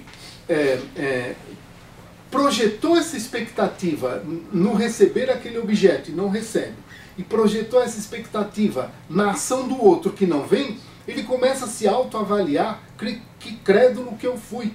Ou seja, ele começa a se punir internamente por ter apostado na... Olha só como vai gerando esse remoimento que no fim pode virar uma cólera ou não, dependendo dos encaminhamentos. Então, nessa análise, o Greimas faz uma espécie de galáxia de sentimentos que estão ao redor da paixão da cólera. Descontentamento, raiva, maledicência, vingança. Ou seja, é como se a cólera tivesse assim uma espécie... É como se a cólera fosse um neurônio que está em conexão com todos os outros sentimentos. É isso que dá os nossos sentimentos, não são as transduções eletroquímicas da ponta dos neurônios. Né? Então, Bom, voltando à pulsão, que é o que nos interessa. Então, no meu entendimento, se você deixa a pulsão nessa face biológica, ela corre esse risco de ser expropriada pelos cientistas das ciências biológicas. E, no meu entendimento, era tudo que o Lacan não queria. No meu entendimento, era tudo que o Lacan não queria. E ele tem palavras fortes quanto a isso. Televisão, ele responde muito fortemente sobre isso. Que não tem nada de biológico. Né? Quer dizer, não tem nada. Um trauma, um acidente vascular ou coisa parecida, não se nega que o nosso cérebro possa estar acidentado. Mas então a minha ideia foi tentar colocar a pulsão como, digamos assim, a primeira somação ainda de pressentimentos de valor para o sujeito. Né? Tanto é que nós não temos um sexo, um destino libidinal tão preso como o dos animais, né? Por isso que a pulsão humana, a libido humana é polivalente, né? É fetichista. Por quê? Porque aquela sombra de valor que ocorre nesse limiar pulsional, né? Já está conotada de valores semânticos que o sujeito mal tem condição de avaliar, né? Então a ideia era colocar o regime pulsional como um primeiro regime, né? Mas já no âmbito do simbólico, já no âmbito da linguagem, já no âmbito dos semantismos. Primeiro semantismo, difícil de teorizar isso, né? Pulsão de vida, pulsão de morte, libido, pulsão de conservação. Quer dizer, são desafios que a gente desenvolver. Ora, Freud teve uma forte teoria das pulsões, esse destino das pulsões, é um texto fantástico, mas o destino da pulsão vai desembocar onde? Vai desembocar nas patologias, né? Dependendo de como, e aí ele reversão ao contrário e tal. Eu já me esqueci bastante do texto freudiano, faz muito tempo, né? Mas eu me lembro que ele colocava esses destinos ao modo patológico. É como se, dependendo da escolha que você faz, uma escolha que você não tem domínio, você entra no narcisismo, você entra na foraclusão, você entra na psicose, ou seja, você é como se fosse, a pulsão está ali, ainda sem saber onde ela vai, para onde ela vai. E dependendo das vicissitudes da história do sujeito, ela cai numa patologia X ou Y. Não que patologia tenha que ter sempre um sentido patético, né? Freud mesmo dizia que não existe delimitação entre o normal e o patológico. Somos todos patéticos, em maior ou menor medida. Não fugimos disso porque é uma espécie de estrutura clínica de passagem pela qual a gente se inscreve. Então, a ideia de propor esse modelo foi que, do lado da psicanálise, Freud teorizou bem a pulsão e teorizou bem as patologias, mas falou quase nada das paixões humanas. Paixão ficou sendo uma espécie de conceito inexistente na psicanálise. Não queiramos de Freud o que ele não se propôs a dar, mas ficou uma espécie de vazio, de vacante, né, dentro da psicanálise. E, por sua vez, a semiótica construiu toda uma teoria das paixões, ignorando pulsão e patologia, ignorando o que Freud tinha desenvolvido e o que o Lacan tinha avançado. Então a minha ideia foi semiotizar, digamos assim, a psicanálise e, ao mesmo tempo, injetar a psicanálise dentro da semiótica. Então eu propus que a gente poderia imaginar uma espécie de percurso gerativo da subjetividade inconsciente que vá desse registro do pulsional, passando pelo regime patológico e que desemboca nos regimes passionais. Por quê? Porque fica uma indagação, por exemplo, eu não tenho clínica, mas precisaríamos discutir, será que um psicótico tem um estilo de indiferença de mesmo naipe do que um histérico? Ou seja, será que a indiferença... Vocês leram, ou melhor, não sei se leram, mas se não leram, eu vos convido a ler um dos primeiros romances do Proust, 21 anos de idade, os gêmeos realmente são gêmeos desde cedo, chamado O Indiferente. É um romance tardiamente descoberto do Proust e foi um dos primeiros que ele escreveu. E O Indiferente do Proust é a história de uma, assim, dito em pinceladas, é uma história de uma grande histérica. Histérica agora a gente já pode falar histérica, mas enfim, o romance foi escrito nos anos 30, então a gente... Mas enfim... E ela era super requisitada nos salões nobres de Paris. Então ela era assim a rainha dos bailes, todo mundo se desmanchava em olhares, em propostas para ela. E ela começa a notar que tem um lá que não segue o séquito dos admiradores dela, e ela começa a encafifar na cabeça dela, né? Mas tem todo mundo aqui e tal, me olha, me quer, e não sei o que, e aquele ali não me quer. Então ela procura de todo jeito se acercar dele para ter um pequeno diálogo e combinar um encontro com ele. Eu aceitaria de me encontrar com você na quarta-feira. Ele, não, quarta-feira eu não posso. Então na quinta, não, na quinta também não, nem na sexta. Então ela volta para casa se remoendo, né? Veja a situação. Ou seja, ela jogou uma transferência tão forte em cima dele que aí ela era indiferente por todos os outros, né? Requisitada por todo mundo, ela tinha esse gesto de indiferença histérica, e depois foi encontrar alguém que era indiferente com ela. Então toda a novela decorre dessa trama. É muito bonito o texto, escrito maravilhosamente bem, e um semioticista, Francesco Marchani, fez uma análise semiótica do Indiferente do Proust, que também seria um texto que vocês poderiam ler. O que eu quero dizer com isso? Eu quero dizer que nós não podemos desconectar as patologias das paixões.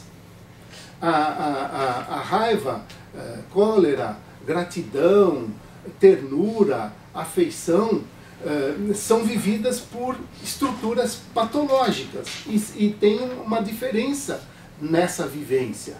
Então eu não posso ter uma teoria das paixões que venha do limbo, que venha do nada, ou que venha apenas da discussão filosófica, que também seria um caminho, né? Os filósofos escreveram sobre as paixões. Não era, digamos assim, o centro do interesse deles, que sempre foi a razão e tal, mas todo filósofo tem lá o seu compêndio de paixões, né? O 25º volume da sua reflexão, né? Todos eles têm. Então também é um trabalho interessante de fazer. Mas, no meu entendimento, você casar o que a semiótica desenvolveu das paixões com o que Freud desenvolveu das patologias, então, para mim, seria uma espécie de aproveitamento imediato, né? Porque as duas já têm um material já que começou a ser trabalhado. Então, isso daí ficou sendo uma espécie de, digamos assim, o que eu pude fazer enquanto eu estive nesse campo. E sem pretensão nenhuma de criar discípulos, de formar escola, de ser líder, nada, tá aí, né? Pegar ou largar, né? Quer dizer, serve ou não serve. Então, o máximo que eu posso dizer é que foi tudo feito com muita convicção. Foi tudo feito com muita paixão, até mesmo, né? Eu gostei muito, gostei muito. Eu lembro que no Rio de Janeiro, fiquei 15 anos praticamente isolado, porque eu não fazia grupo, né, com esse pessoal. Porque para fazer grupo eu precisaria aceitar um monte de regras que eu não queria aceitar.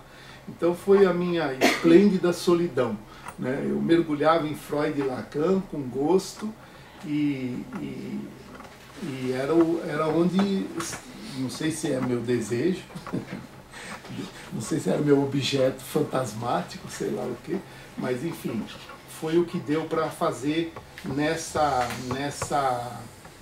interface, que acredito daria muito rendimento. Daria muito rendimento. É impressionante se você lê Lacan. Eu não sei mais o que foi feito do Lacan, porque os seminários estão uma briga enorme sobre o modo como Jacques Alain Miller estabeleceu o seminário, né? Está havendo edições concorrentes, né, dos seminários dele. Então é difícil, porque você não tem o texto do próprio Lacan, né? Eu lembro, por exemplo, um dos seminários que eu li, acho que era seminário 6 ou 4, eu li em espanhol. era uma transcrição pirata, né?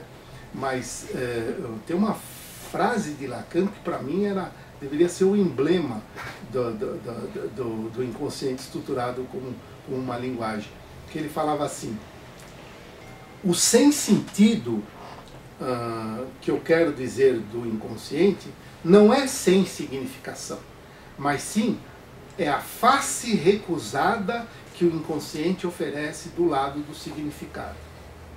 Olha só, a face recusada que o inconsciente oferece do lado do significado, não do significante. Isso para mim faz todo sentido. A denegação, o que é? Vocês conhecem o conceito de isotopia, né? Então, no meu entendimento, e o Lacan usa essa metáfora, né? Ele usa a metáfora da partitura, né? Ele usa a metáfora da partitura, é uma portée do francês. O meu entendimento é também idêntico, quer dizer, a nossa fala, a fala do paciente, é uma espécie de partitura melódica jogada. Vocês já viram as notações, aquelas colcheias, uma em cima da outra, né? Quer dizer, é uma melodia a 4 ou 5 vozes, né?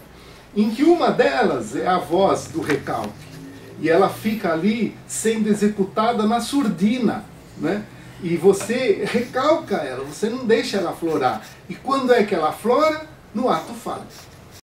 E por isso que o ato falho, que os linguistas chamam lapso, erro de linguagem, o Lacan falava, é o ato exitoso do inconsciente. Porque é o ato que abre um conector de isotopia que vai te dar uma linhagem de significação que está sendo ali recalcada pelo sujeito paciente. Eu posso até dar um testemunho vivo disso, porque eu estava atento a isso. Eu lembro que uma sessão, eu fazia análise com um psicanalista que eu acho que morreu, coitado, Márcio Peter. Conheceram o Márcio Peter? Ele fez doutorado aqui. Eu estudei aqui com ele, com Oscar Cesarotto, era do grupo Jorge Forbes. Ele ficou doente, o Márcio. Ficou doente, ficou sem voz. Terrível. Terrível. Eu acompanhava um pouco o site dele. Era da Samira, porque a Samira dá aula aqui também. Samira também foi de câncer, né? Também foi. Bom, enfim. Mas eu lembro de uma das sessões, olha só, eu cito isso de exemplo, porque não tenho por que esconder. Olha só como que é essa questão do conector de isotopia, do ato falho. Eu lembro que uma das sessões eu falava para o Márcio, para o meu analista, que eu sou de uma família de 12 irmãos. Então imagina o meu Édipo. Do meio, era do meio, porque tinha os 6 Édipos antes e mais 6 depois, entre homens e mulheres. Então eu era farto de Édipo. Mas enfim, e eu falava assim, claro que era a minha posição subjetiva, eu falava que minha família, eu sentia sempre que a minha família achava que eu era o queridinho da mamãe, que eu era o protegido, eles tinham bronca de mim porque eu era protegido e tal. E de repente nesse falatório meio sem controle, que era o que Freud pedia, né? Não controla a tua consciência, vai falando, desembucha, né? Eu falava assim, eu sempre soube que eu fui o preterido da minha mãe. Aí o analista falou, como? Ah, não, preferido. Veja, eu falei preterido ao invés de preferido. Foi um T por um F. Foi um T por um F. Mas não foi um T por um F. Foi uma isotopia da preterição por uma isotopia da preferência. Veja então que é questão de significado e não de significante. O T ali, o fonema T, ele desencadeou o quê? Desencadeou um outro plano de significado. Vocês não imaginam depois o que eu desembuchei de raiva da minha família. Porque aí eu comecei a religar todos os outros fatos da minha queixa, né? Então, que nesse ato falho, eu passei por um outro regime de fala.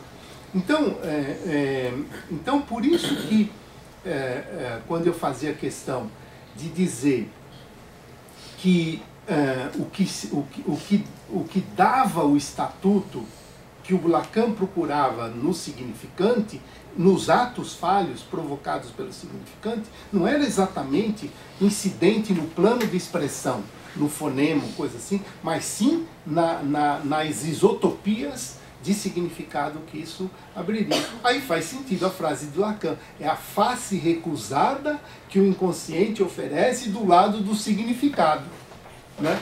Agora, eu nunca vi isso ser citado por nenhum psicanalista. Até vou precisar ver como é que foi estabelecido esse seminário. Que estava lá em espanhol e eu citei em espanhol.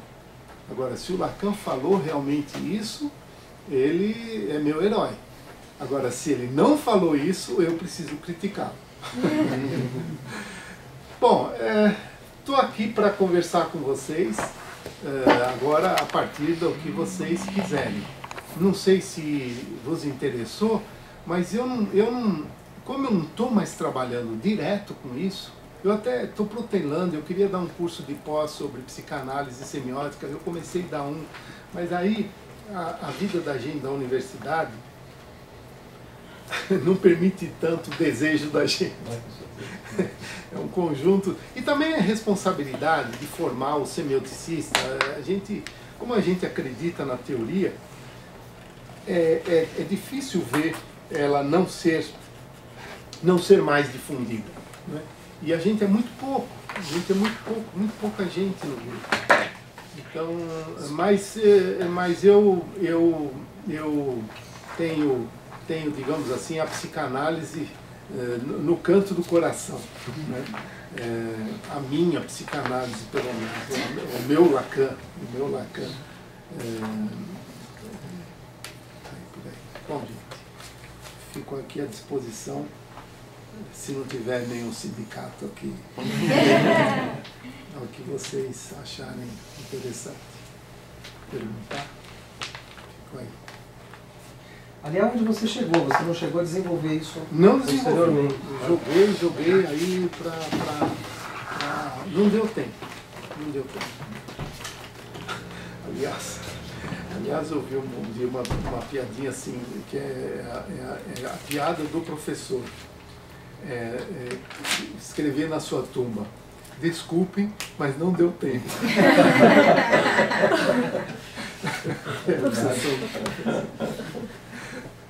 Você não chegou a publicar no livro da Ana Cláudia, lá dos 20 anos do CPS, esse texto? Não foi, né? Tá lá, né? Vê se eu tenho em PDF. Ah, é? Vê se eu tenho em PDF. Em português? Em português. Eu lembro que você apresentou isso no colóquio, né? Dos 20 anos lá. Qual livro que é esse? É o dos 20 anos do CPS. Foi em 2000 e... É um livrão de produção, né? Isso, exatamente. Acho que eu tenho em PDF dele lá, alguma parte. Na verdade, a primeira publicação dele foi num livro em homenagem ao Greimas, escrito em 2004. Aqui também é organizado pela Ana Cláudia. Não. Foi da Venezuela. Homenagem a Greimas na América Latina. Uma coisa. Mas olha, o problema é que realmente, para mim, isso daí daria uma tese de doutorado. A pessoa que pegasse, porque primeiro tem que conhecer bem Freud. Você tem que conhecer bem Freud e conhecer a leitura que Lacan fez de Freud, sobretudo os conceitos de negação, forclusão, recalcamento, sublimação. Sobretudo porque, por exemplo, sublimação é um desses conceitos da metapsicologia do Freud que não deu tempo do Freud escrever, porque ele tinha um projeto de escrever acho que 7 conceitos, né? E não foi, sublimação é um, por exemplo, que não foi escrito. Então teria que resgatar pelos outros escritos de Freud, em coerência com os outros, né? E o interessante é que, por exemplo, esses termos, denegação, forclusão, recalcamento, em alemão, é o famoso Verwerfung, Verneinen, Verleumdung. E esse prefixo ver do alemão é o prefixo da rejeição. Né? Quer dizer, então é um modal ultra forte. Né? Não quero, não devo, fica lá. Então já é um mecanismo modal. Né? Eu tive uma aluna que escreveu um mestrado, e ela conhecia o alemão, que era de família alemã, então na hora que ela chegou para mim lá no Rio de Janeiro, falei, opa, ganhei um presente, né? Alguém que saiba alemão. Falei, lê Freud no original e tenta fazer uma análise semiótica desses conceitos, Verwerfung, Verleumdung e tal. Nós publicamos num número da revista Ágora, do Rio de Janeiro. Confesso que não ficou muito bom o trabalho, mas porque não dá tempo de dar semiótica para o pessoal. Mestrado, 2 anos, né? Eles têm que aprender Lacan, têm que aprender Freud, já é difícil isso. E imagina, enfiar mais uma semiótica em cima da cabeça dele, não dava tempo, nunca dava tempo. Apenas começava. O aluno que mais conseguiu levar adiante é um aluno que hoje está na Universidade de Campo Grande, Mato Grosso, chama Tiago Ravanello. E ele está fazendo o pós-doc com Dunker. A gente está escrevendo junto os artigos. Eu tenho que confessar que eu não estou escrevendo nada. Aí eu falei para o Tiago, Tiago, eu não costumo assinar artigo se eu não trabalho junto. Ele falou, mas professor, tudo que eu escrevi foi porque você falava comigo na hora que eu estava fazendo o doutorado. Então ele insistiu, eu falei, bom, então fica aí. Uma perversidade, eu não gosto de fazer isso. Assinar junto quando eu não escrevi, mas é a CAPES que obriga a gente a fazer isso. Quantos artigos você escreveu junto com o orientando? A gente é obrigado a fazer esse expediente. É difícil. Mesmo o tensão, vocês conhecem tensão e significação? Então, agora já apresentou aí umas coisas pra gente. Esse livro tem uma história engraçada. Porque ele foi publicado com 250 páginas e o original era para ser 450 páginas, né? Ao invés de 5 conceitos fundamentais, né, eles começaram o prefácio 5 conceitos fundamentais e tal. Aí o editor falou, não dá para publicar esse tamanho, tem que cortar pela metade. Aí eles fizeram os 2 conceitos fundamentais. Mais um pouco cada um. O editor designou quais são os conceitos fundamentais da teoria. E também assim, você nota nitidamente o capítulo que foi escrito por Fontanilli e o capítulo que foi escrito por Zilberberg. Não dá para escrever junto. Cada um escreve um pedaço e pronto. Então, mas o Tiago, ele está fazendo um bom trabalho, e ele pegou a teoria do afeto de Freud e está tentando semiotizar o afeto de Freud. Ele conhece bem Lacan, e está lá com o Dunker. Acho que acabou de sair um artigo que, na verdade, eu e o Dunker assinamos, né, para dar um respaldo institucional mais envelhecido, digamos assim. Mas o Tiago que carregou o piano na mão, né? É trabalho de tese dele. Então ele foi o único, digamos... Saiu aonde esse? Eu posso... Sobre o afeto? Eu posso... Sobre o afeto? Sobre o afeto. Eu posso depois... Eu posso... Você cobra? Bom, tá bom. Eu passo.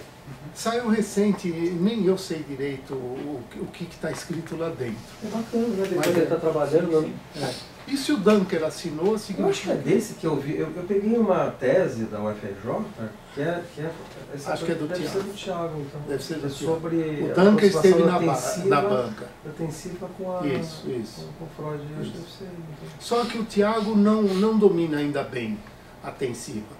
Ele não domina bem, não deu tempo. O famoso não deu tempo. Ele estava... Vou pegar lá o... É vocês que vão ter que fazer. O Zilberberg é vocês que vão ter que fazer.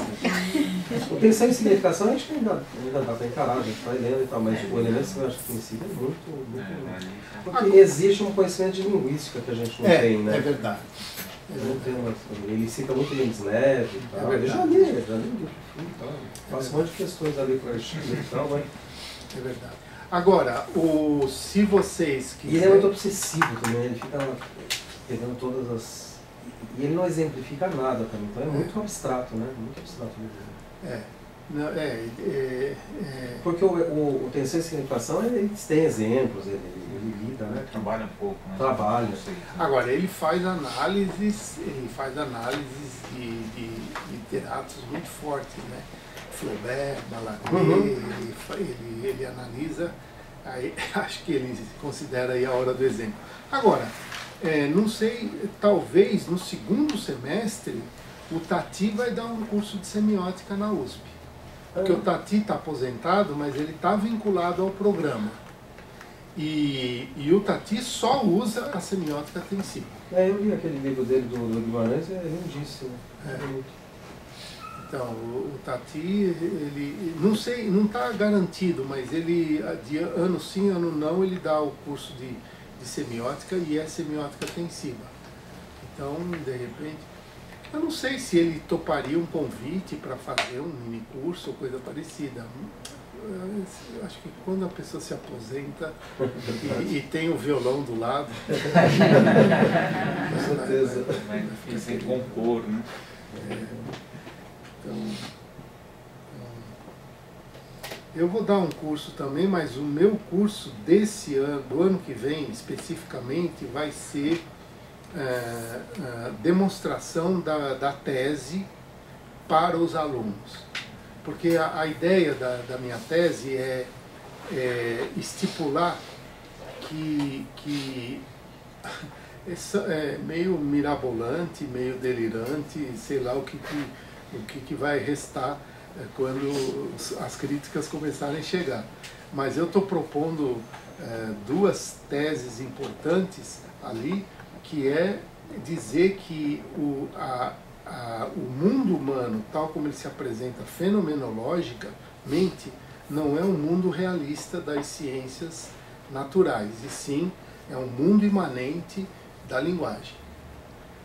Os objetos que nós vemos no mundo estão construídos pela linguagem, as cores que nós enxergamos do mundo são as cores da paleta da nossa linguagem. Mas no Merleau-Ponty não era um pouco isso? Então, trago um pouco Merleau-Ponty, só que no meu entendimento Merleau-Ponty não chegou a radicalizar a questão. Eu me sirvo do Merleau-Ponty, porque o Merleau-Ponty, na verdade, vamos dizer, o pano de fundo de Merleau-Ponty ainda foi a psicologia gestáltica da época dele, né, dos anos 40, 50. Contra o behaviorismo, de um lado, e contra o positivismo da ciência realista, do outro. Né? Eu usei um pouco ele, embora a ideia da minha imanência, não minha, do Yamslev, que eu tento levar ao mais extremo de radicalidade, é até mesmo para dizer que a nossa percepção já é cifrada linguageiramente. Então, para o Merleau-Ponty, há um primado da percepção na intelecção do mundo. E na hipótese que eu desenvolvi, há um primado, e aí eu construí o conceito, há um primado de uma semiocepção, que ela molda até mesmo a percepção. Você fala nesse artigo francês que você mandou, né? Eu falo desse conceito. Então, tá aí. Não sei o que vai acontecer, né? Mesmo para os franceses, eles não têm essa semiocepção tem a ver com a protensividade que o Greimas e o Fontanet falam lá na coisa ou não? Um pouco. Porque lá ainda eles estão meio... É meio estranho, né? O jeito que eles falam e tal, mas dá para entender nitidamente que esse semiótica das paixões foi uma espécie uma tentativa disso, né? Como se virar com o corpo. Se virar com o corpo fora da semiótica clássica, né? Que não tinha instrumento para isso. Né? E, então, eu tinha pensado de fazer alguma coisa ligada à psicanálise, mas como o tema da tese está fresco na minha cabeça, e eu preciso divulgar, porque senão não adianta nada, né? Lançar o livro e não divulgar. Então, vamos lá, vamos ver o que vai dar. E eu estou pedindo auxílio para a FAPESP agora para publicar em português, porque ela foi publicada em francês, daí mudou muito, porque eu discutia muito com o tradutor. Né? O tradutor é um rapaz assim me causou assim uma admiração muito grande, porque às vezes eu dava umas soluções do francês para ele, E ele falava, sim, isso daí qualquer francês vai escrever assim, mas o teu é um trabalho acadêmico. Você precisa ter um francês acadêmico, não o francês do francês. Então eu senti o tempo todo que ele puxava o texto para ser um texto acadêmico, né? Então eu não sei avaliar para a orelha do francês o que ficou o livro. Ainda não recebi, recebi 2 exemplares, um eu tive que deixar na FAPESP. Não, minto. Recebi 4 exemplares, um eu dei para o Tati e para o Ivan, que são meus amigos inseparáveis, né? E um para a FAPESP e um fiquei comigo. Não, 5. Um foi para o tradutor. Um foi para o tradutor. Eu estou esperando vir mais agora para eventualmente ter aqui. Então, agora, o que eu posso dizer para vocês é que a semiótica vale a pena. A semiótica vale a pena. Porque ela se posicionou de uma maneira que, digamos assim, até mesmo um pouco petulante, né? Porque como o campo dela é tudo que produz significação, então é uma teoria do tudo, né? Porque se há um mundo humano é porque significa alguma coisa. A gente projeta a significação nos menores dados do mundo. Então, ainda mais agora com essas coisas da internet visual, iPhone, etc., está se criando um mundo de outras linguagens, né? Amanhã eu vou numa banca de tese de uma aluna da Patrícia. Você conheceu a Patrícia? Patrícia Coelho? Sim. Então, é uma aluna dela que vai te vender uma tese, uma análise semiótica das trocas sentimentais de um aplicativo para a terceira idade. São os vovozinhos se paquerando, né? E olha, tem muita gente. Eu mesmo fiquei besta de ver, e eles criam umas formas de linguagem que você não vê em outros lugares, né? Então, quando a gente iria imaginar que há um gênero de paquera dentro da internet para a terceira idade, né? Eu mesmo nem imaginava que havia esse tipo de discurso. Então é uma teoria infindável. O único nosso é que, lamentavelmente, no Brasil, a semiótica entrou, digamos assim, por uma porta antipática, né? Enquanto a semiótica de Peirce entrou, digamos assim, triunfalmente aqui com os irmãos Campos, né? A PUC abraçou, né? Recebeu de braços abertos a teoria de Peirce, Lúcia Santaella, grandes nomes, né? Despin Attari e tal. A semiótica entrou pelo Sidmar, que era uma figura difícil lá na USP, foi acusado de ser delator na época da ditadura. Então ela entrou, digamos assim, pelo... Não nasceu gauche, né? Não nasceu gauche na vida. E agora a gente está fazendo um trabalho extremo, e também nasceu sob o selo do estruturalismo, né? Uhum. Então eram estigmas de estruturalista e direitoso. Pô, quer 2 defeitos tão abjetos, né? E a gente faz um esforço sobre-humano de tentar dizer que não é nada disso. As discussões sobre Saussure também, que criou uma linguística sem sujeito, tal. Os psicanalistas falam isso.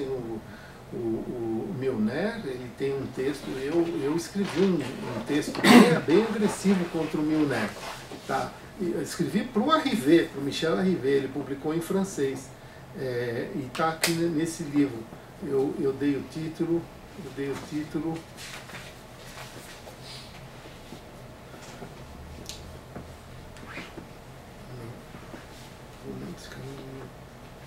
Psicanálise linguística, uma relação mal começada. E eu quis entender esse mal começada em dupla isotopia, né? Começou mal e ainda não começou direito. Né? Porque o Milner escreveu um texto que eu achei muito grave, um texto enciclopédico, escrito Linguística e Psicanálise, mostrando que a psicanálise tinha que romper mesmo com o Saussure, porque a teoria do Saussure era uma teoria sem sujeito e tudo mais, falando uma série de textos que eu até vos convido a ler, se vocês quiserem, o texto do Milner, para dizer que tem alguém que pensa completamente o contrário dele.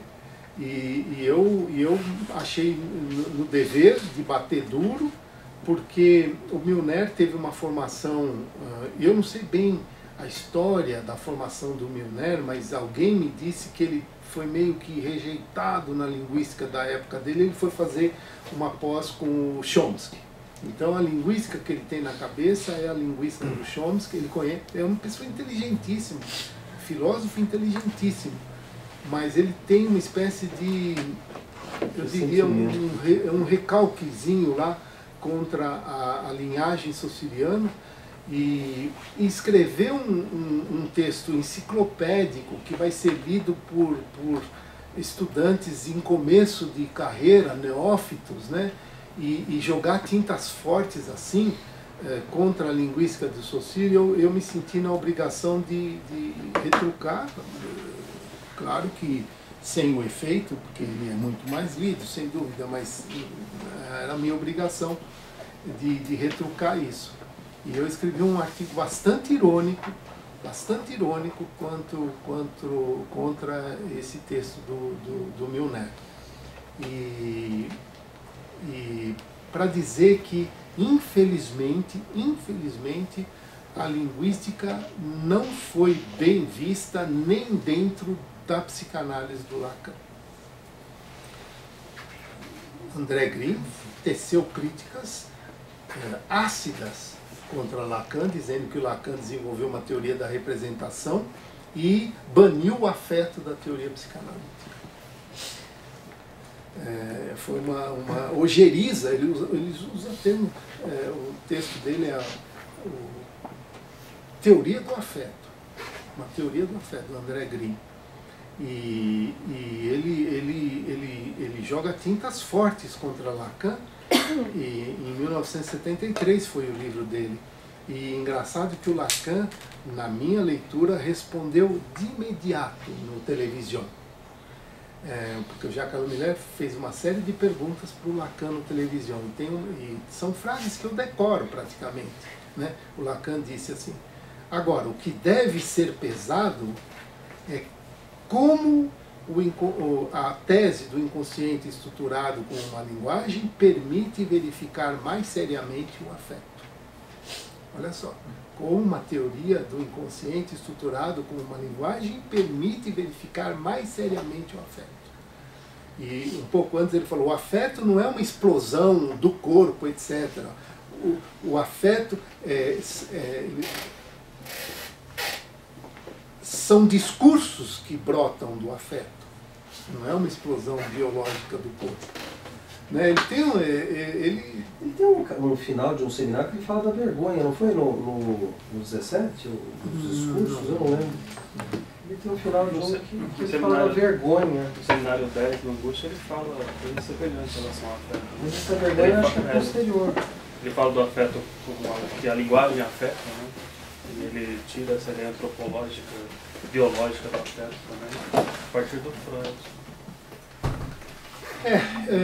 Eu diria que se Lacan tivesse tido, ao lado do Jacques Alomiller, algum linguista semioticista ali para contrabalançar um pouco, eu acho que ele teria feito, ou se quando o Lévi-Strauss recebeu Jacobson na França, ele tivesse recebido o Yamslev, porque Yamslev é um linguista fascinante, mas que viveu pouco, morreu nos anos 60. Né? Se ele tivesse tido a longevidade do Jacobson, que viveu até os 90 e tantos anos, né? E o Lévi-Strauss foi até quanto? 105.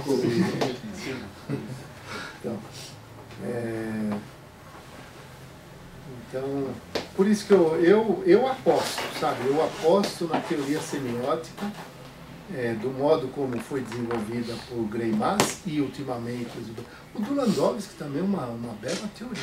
A teoria do Landowski, teoria das interações sociais, é uma bela teoria.